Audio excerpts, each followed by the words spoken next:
यानी वो मीडिया जो एक घड़ी के ऊपर मैराथन ट्रांसमिशंस करता था, 18 प्रोग्राम एक एक एंकर ने कर दिए, 2 महीने प्रोग्राम ही इसके ऊपर चले एक घड़ी के ऊपर।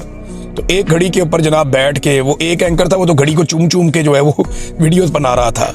एक एंकर है वो ये कह रहा था जनाब ये तो मजहबी बहुत बड़ा प्रॉब्लम हो गया, कोई कुछ कह रहा था, कोई कुछ कह रहा था, कोई कह रहा था सऊदी अरब नाराज हो गया। सारों की अपनी अपनी कहानी थी। वो जो सारा मीडिया एक घड़ी के ऊपर बार बार प्रोग्राम कर रहा था ना, वो सारा मीडिया अब 5300 अरब रुपए के ऊपर कोई प्रोग्राम नहीं कर रहा।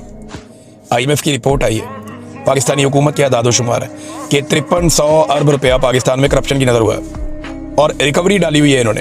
अब वो रिकवर हुआ अगर वो पैसा, तो वो गया कहाँ पे, किसके पास गया, किसकी जेब में गया? यानी कौमी खजाने में तो जमा नहीं हुआ। ऐसा कोई रिकॉर्ड अवेलेबल है तो हुकूमत शेयर करे कि वो पैसा कौमी खजाने में जमा हुआ है।